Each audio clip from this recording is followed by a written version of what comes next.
പ്രകൃതിയായിട്ടുള്ള മുടിയാട്ടിലാട്ടോ ഇത്. സൂപ്പിയുടെ അവർക്ക് ഇനിയും തീർന്നിട്ടില്ല. അപ്പൊ ബാഗിൽ ലഞ്ച് ബോക്സും സ്നാക്സ് ബോക്സും ഒക്കെ എടുത്തു വെച്ചിട്ടുണ്ട് മമ്മി. അപ്പൊ ബാഗ് സെറ്റാ. എനിക്ക് സോക്സ് ഇട്ടാലും മമ്മിക്കൊരു മെനക്കെടുത്ത പരിപാടിയാണ്. റെഡിയായി അപ്പൊ തന്നെ സ്കൂളിലെത്തണം. അപ്പൊ എല്ലാം സെറ്റാണ്. എന്റെ എല്ലാ പരിപാടിയും ഞാൻ പിന്നെ സൂപ്പി ബ്രേക്ക്ഫാസ്റ്റ് കഴിക്കാണ്ടിരിക്കെ ഡോർ എടുക്കാനും പുറത്തേക്ക് ഇടാനും വേണ്ടിയുള്ള ഇപ്പാണ് നിൽക്കണേ. അപ്പൊ ഇനി ഡാഡിയുടെ കൂടെ ഇനി ബസ് സ്റ്റോപ്പിലേക്ക്. ഈ മോർണിംഗ് റൈഡിന് ഒരു രസമുണ്ടല്ലേ.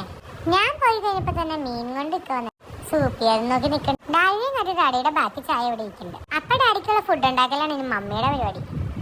അപ്പൊ ഉമ്മ എണിച്ചപ്പോ ഉമ്മയുടെ ഷുഗർ ഒന്നും ഡാഡിനെ കൊണ്ടാക്കിയിട്ട് വന്നിട്ടുണ്ട്. ഡാഡി ഇപ്പൊ ഓഫീസിൽ പോകാനുള്ള സൂപ്പിക്ക് ഡാഡിയുടെ കൂടെ പോകണമെന്നുണ്ട്. പാപം ഡാഡി അങ്ങനെ ഓഫീസിലേക്ക് ഇറങ്ങി ടാറ്റ പറഞ്ഞു. സൂപ്പി പൊളിച്ച് സെറ്റായിട്ട് ഇരിക്കുന്നുണ്ട്. സൂപ്പിക്ക് എന്തിനാണോ ഈ കണ്ണൊക്കെ എഴുതി കൊടുക്കണം. ഉച്ചയ്ക്ക് കൊടുത്ത ഫുഡും വാരിക്കളഞ്ഞ് സൂപ്പി നിൽക്കുന്നുണ്ട്. മമ്മി എന്നെ വിളിക്കാൻ വന്നിട്ടുണ്ട്.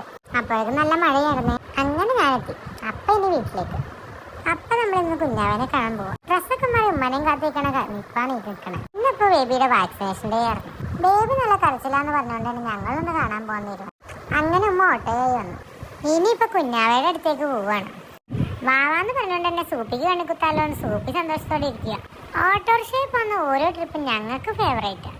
ആ മഴ ഇപ്പോഴും തോന്നിട്ടില്ല. നല്ല ബ്ലോക്കും റോഡ് നിറച്ച് ഘട്ടവും ഉണ്ടായിരുന്നു. ഞാൻ എന്തൊക്കെയോ ചൂണ്ടി കാണിക്കണ്ട്. അങ്ങനെ നമ്മൾ ബേബിയുടെ അടുത്തെത്തി. കുത്തിന്റെ ക്ഷീണം ഇപ്പോഴും തീർന്നിട്ടില്ല.